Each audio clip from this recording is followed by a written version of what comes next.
Math mastery hub में आप सभी का स्वागत है। आज हम हाई स्कूल बोर्ड परीक्षा 2024 के अंतर्गत कुछ महत्वपूर्ण ऑब्जेक्टिव प्रश्नों को हल करेंगे। पहला प्रश्न, बिंदु 2-3 और 10y के बीच की दूरी 10 मात्रक है, y का मान होगा। क्योंकि दो बिंदुओं के बीच की दूरी under root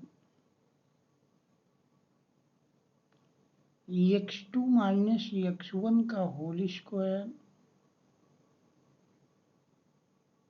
plus y2 minus y1 का होल स्क्वायर इक्वल टू 10 मान रख देते हैं अंडर रूट 10 माइनस 2 का होल स्क्वायर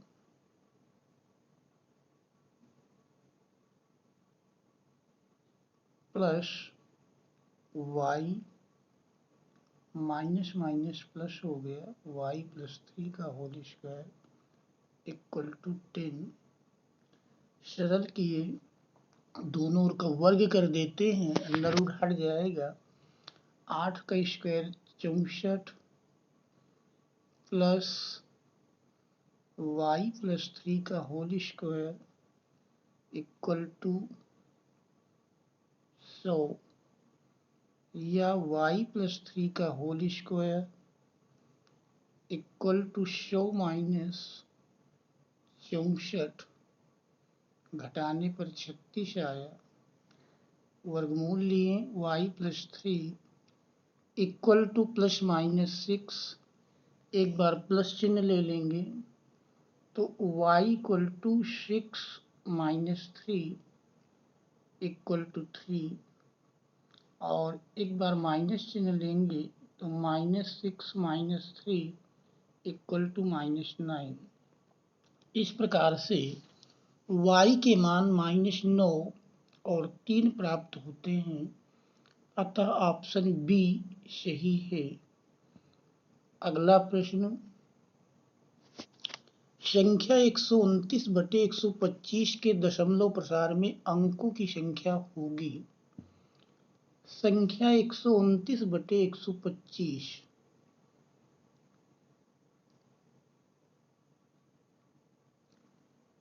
अब हम हर को 10, 100 या 1000 बनाने का प्रयास करेंगे। तो चूंकि हर 125 है, यदि इसमें हम 8 से गुणा कर लें, अंश और हर दोनों में 8 से गुणा करेंगे तो 8 9 72 और 12 8 96 और 96 में 7 जोड़ दिए तो मिल जाएगा। 96 में 7 जोड़ना है 103, 1032 बटे 8 45 और 12 8 96 400 1000। 1000 से भाग का मतलब 0.3 अंक पर लग जाएगा तो 1.032। इस प्रकार से दशमलव प्रसार में अंकों की संख्या 4 प्राप्त होती है, अतः ऑप्शन डी सही है। अगला प्रश्न, 26 156 का लासा 156 है तो माशा का मान होगा। क्योंकि हम जानते हैं माशा इक्वल टू पहला व्यंजक इंटू दूसरा व्यंजक अपान लाशा। पहला व्यंजक 26, दूसरा 156 और बटे लाशा, लाशा भी 156 दिया है, 156 156 कैंसिल हो जाएगा तो माशा इक्वल टू 26 प्राप्त होता है, अतः ऑप्शन बी सही है। अगला प्रश्न, वह बड़ी से बड़ी संख्या जिससे 245 और 1037 को विभाजित करने पर प्रत्येक दशा में शेषफल 5 प्राप्त होता है। तो इसमें सबसे पहले दोनों संख्याओं से हम 5 को घटा देते हैं, तो 245 माइनस 5 240 मिल जाएगा, और 1037 माइनस 5 1032 मिल जाएगा। अब इन दोनों संख्याओं का हम गुणनखंड करते हैं। सर्वप्रथम 240 के कर लेंगे,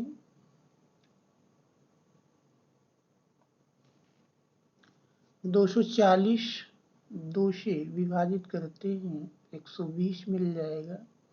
फिर 2 से डिवाइड किए 60 मिला, फिर 2 से डिवाइड किए 30 मिला, फिर 2 से डिवाइड किए 15, और अब 3 से डिवाइड होगा। इस प्रकार से ये 240 के खंड में। अब 1032 के कर लेते हैं,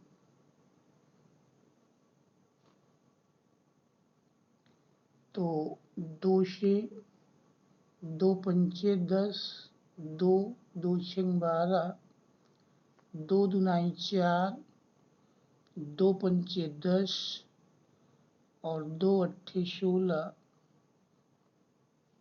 2 दूनाई 4, 2 नहीं 18, और 3 से डिवाइड करेंगे 3 चौक 12, 3 त्रिक 9, 43 यह भाज्य संख्या मिले जो कि स्वयं से ही कटेगी। इस प्रकार से दोनों का माशा देखते हैं, तो माशा मिलेगा दोनों संख्याओं में उभयनिष्ठ गुणनखंड। तो देख रहे हैं दोनों में 222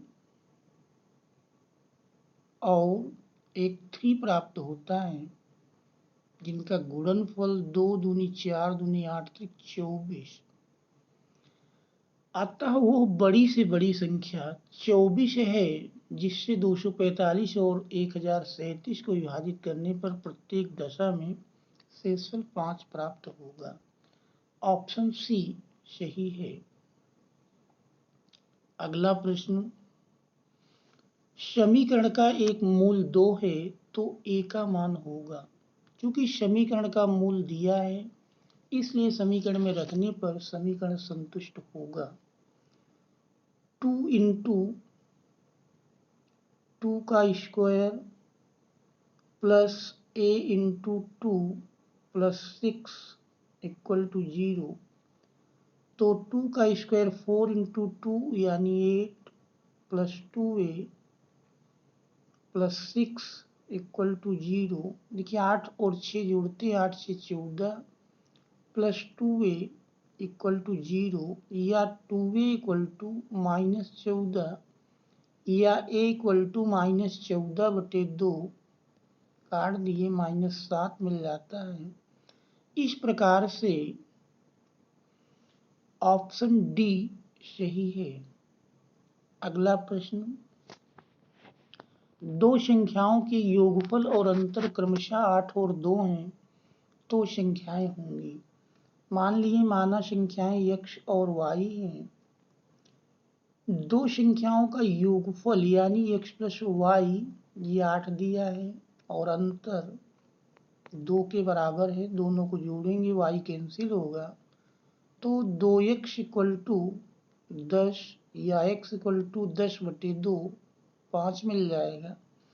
समीकरण 1 में मान रख दें तो 5 प्लस वाई बराबर 8, या y बराबर 8 माइनस 5 बराबर 3। इस प्रकार से दो संख्याएं 5 और 3 प्राप्त होती हैं, अतः ऑप्शन बी सही है। अगला प्रश्न, समीकरण के मूल होंगे। तो सबसे पहले दिए हुए समीकरण की मानक द्विघात समीकरण से तुलना करेंगे।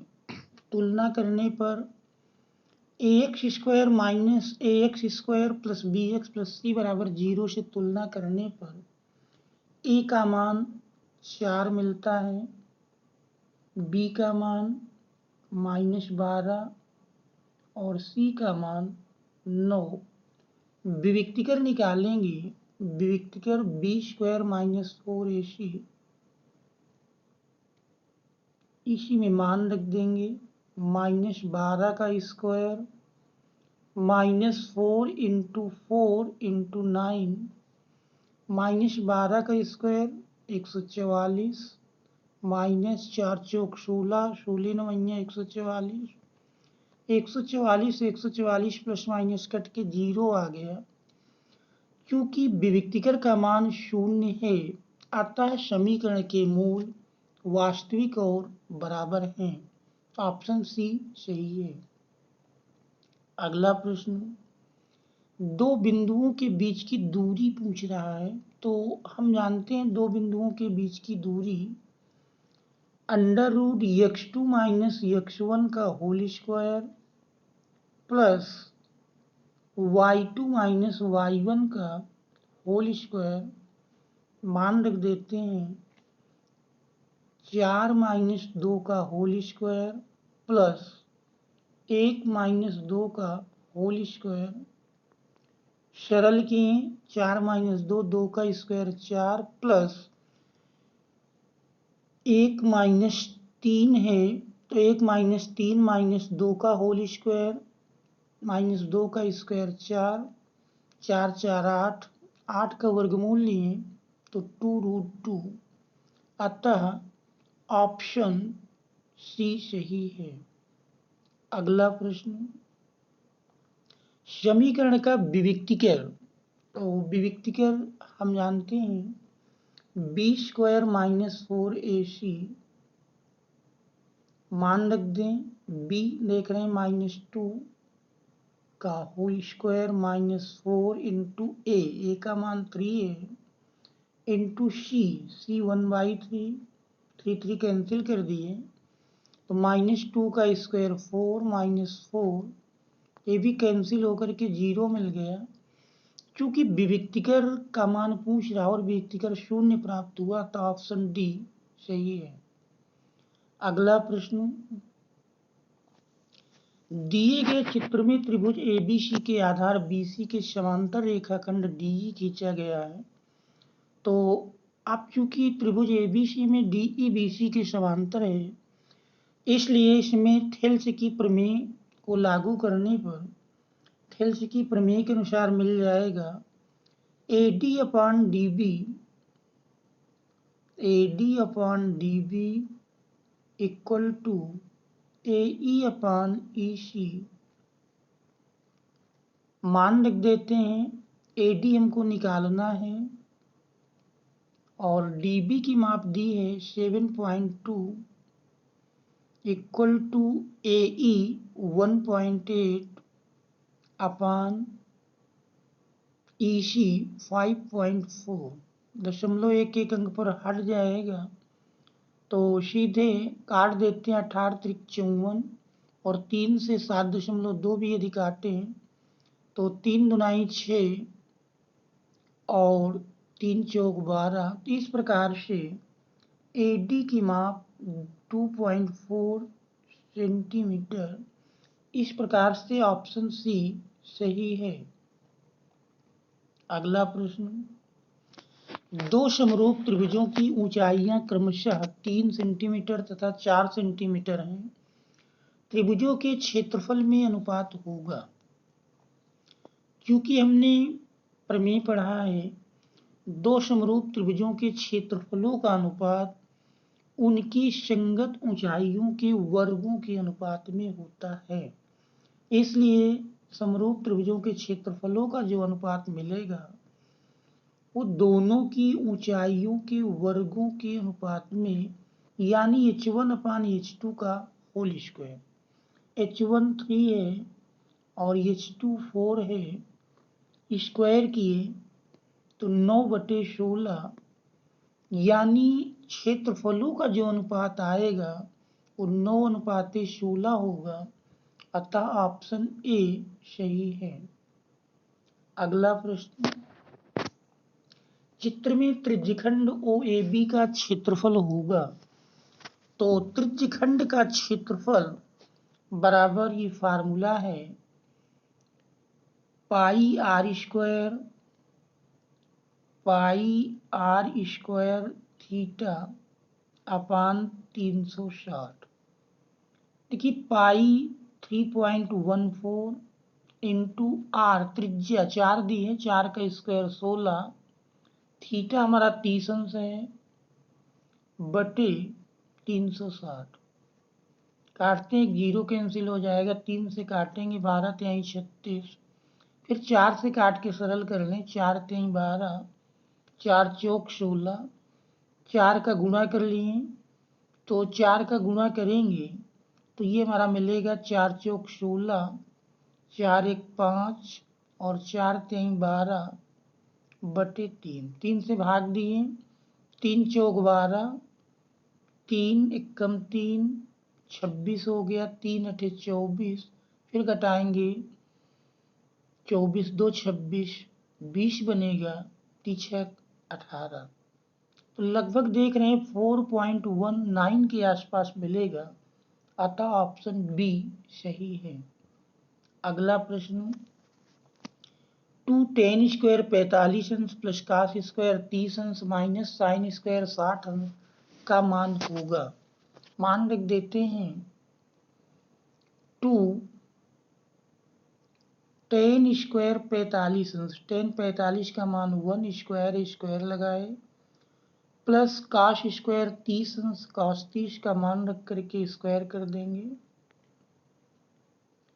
माइनस साइन स्क्वायर 60 अंश, साइन 60 का मान √3/2 स्क्वायर। सरल किए, 1 का स्क्वायर 1 इंटू 2 प्लस √3/2 का स्क्वायर करेंगे 3/4 माइनस 3/4, 3/4 प्लस माइनस कट जाता है इक्वल टू 2 प्राप्त हुआ, अतः ऑप्शन सी सही है।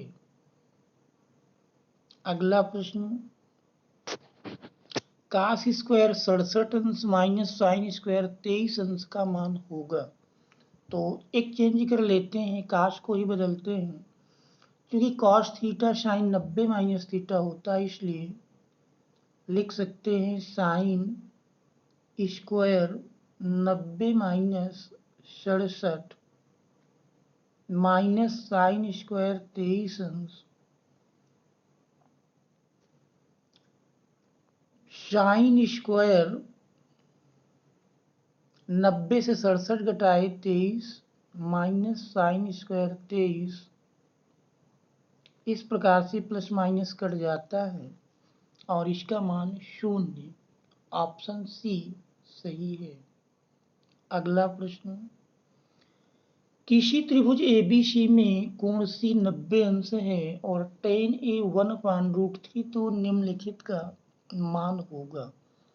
देखिए त्रिभुज ABC में अगर हम बात करें तो कह रहा कोण C समकोण है, तो हम सबसे पहले त्रिभुज ABC बनाते हैं।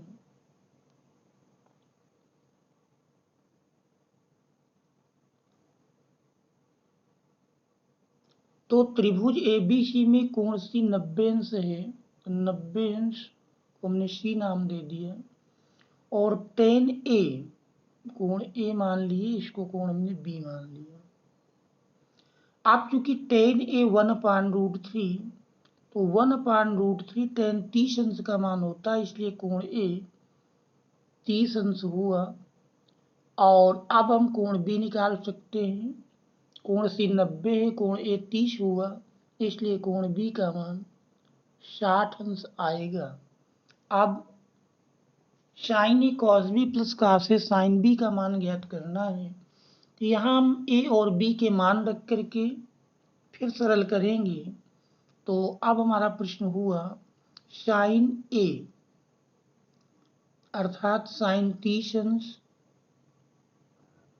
इंटू कॉस बी, बी 60 अंश मिला है, प्लस कॉस 30 अंश इंटू साइन 60 अंश।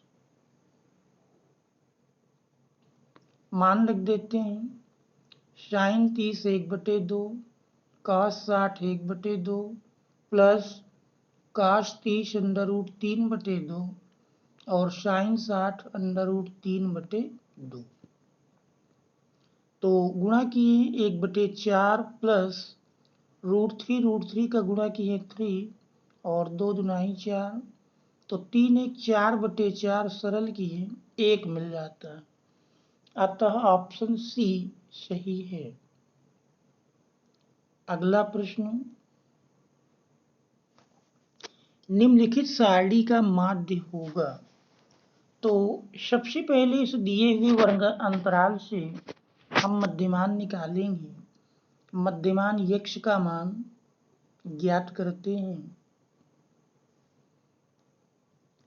मध्यमान x पहले वर्ग अंतराल 0 से 10 का मध्यमान 5, दूसरा 10 से 20 के बीच 15, फिर 15 से 20 के बीच मिलेगा हमारा 20 से 30 के बीच 25 आ जाएगा, 30 से 40 के बीच 35 और 40 से 50 के बीच 45। चाहे तो लघुविधि से लगाएं, इसमें कल्पित माध्य मध्य का पद मान लेते हैं 25 को, तो ये हमारा कल्पित माध्य a बराबर 25 हो गया।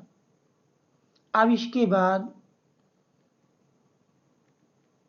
विचलन d निकाल लें। d बराबर होता है x माइनस a। तो मध्यमान से कल्पित माध्य को घटाएंगे। 5 से 25 घटाए -20, 15 से 25 घटाएंगे -10, 25 से 25 घटा 0 और 35 से 25 घटेगा 10, 45 से 25 घटाएं 20। अब इसके बाद बारंबारता दी है। बारंबारता के मान है 3, 6, 8, 5, 3। f इंटू डी का एक कॉलम और तैयार करते हैं। f इंटू डी मान रख दें, गुणा करते हैं। -20 23 60, 10 छक्का 60, 0 से गुणा हुआ 0 हो गया, 10 50 50 और 20 23 60। इनका योगफल निकालेंगे तो एक 60 प्लस माइनस में कैंसिल कर सकते हैं।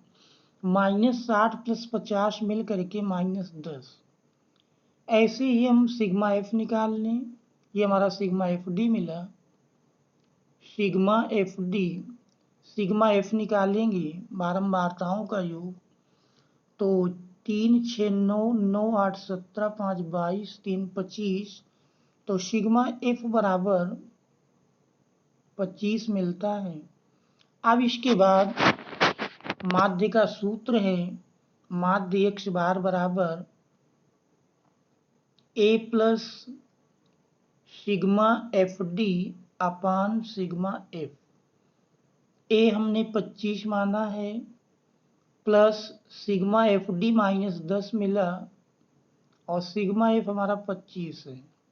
सरल किए 5 दूनी 10, 5 50 25 और 5 का भाग 2 में देते हैं, तो ये हमारा मिल जाएगा प्लस माइनस माइनस हुआ, 5 चौको 20 यानी 0.4। 25 से 0.4 घटाएंगे तो 24.6 प्राप्त होगा। अतः ऑप्शन बी सही है। अगला प्रश्न,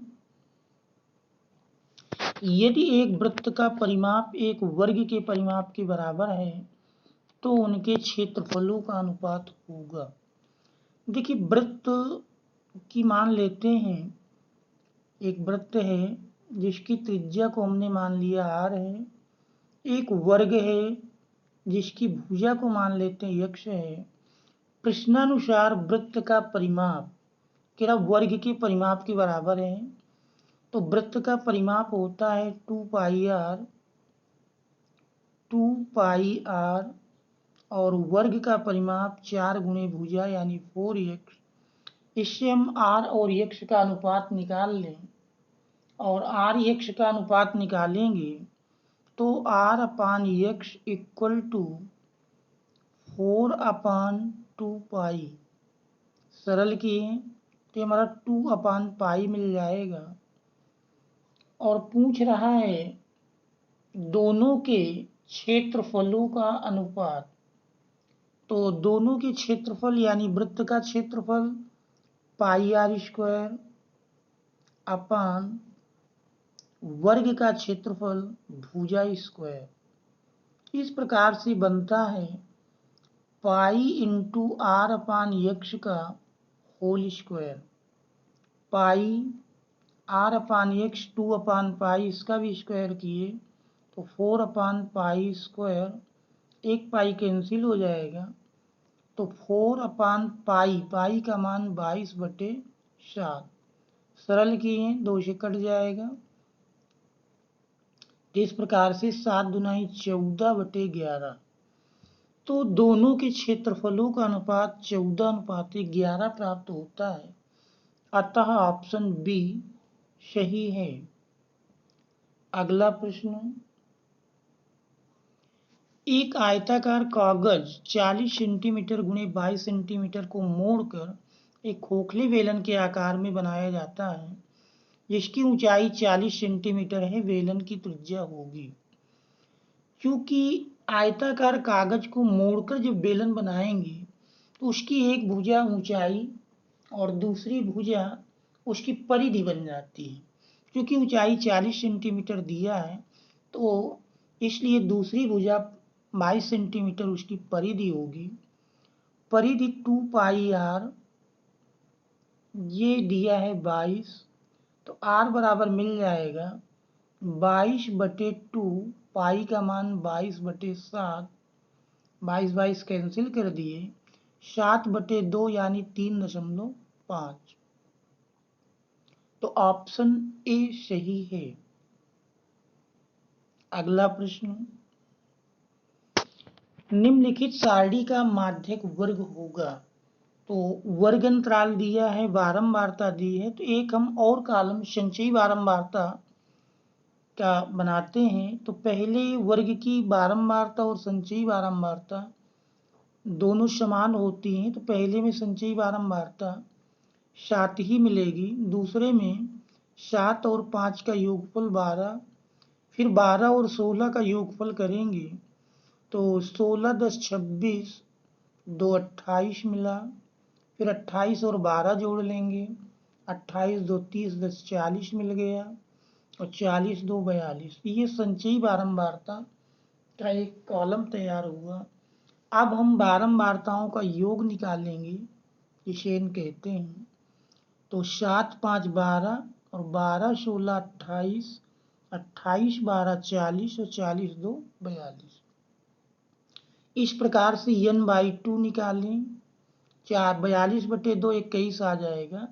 तो 21 देख रहे हैं संचयी बारंबारता 28 के अंतर्गत है, इसलिए माध्यिका वर्ग 20 से 30 होगा। अतः ऑप्शन सी सही है। अगला प्रश्न, यदि किसी बंटन के माध्य और माध्यक क्रमशः 24.5 और 26 हैं तो इसका बहुलक होगा। बहुलक जानते हैं, बहुलक MO = 3 इंटू माध्यक, माध्यक के लिए ME -2 इंटू माध्य। तो माध्य का प्रतीक अगर हम M लें, M से मीन, ME मीडियन और MO मोड, मान रख देते हैं। 3 इंटू मीडियन, माध्यक दिया है हमारा 26, -2 इंटू M कितना है 24.5। सरल करते हैं, 3 × 18, 3 दूनी 6, 6 × 7, -2 पंचे 10 और 24 दूनी 48, 1 49। घटाते हैं, 18 से 9 घटाएं 9, बचा 6 से 4 घटा 2, 29 प्राप्त हुआ। अतः ऑप्शन सी सही है। इस प्रकार से इन 20 प्रश्नों का हल है। वीडियो पसंद आया हो एक प्यारा सा कमेंट्स अवश्य करें। Thanks for watching.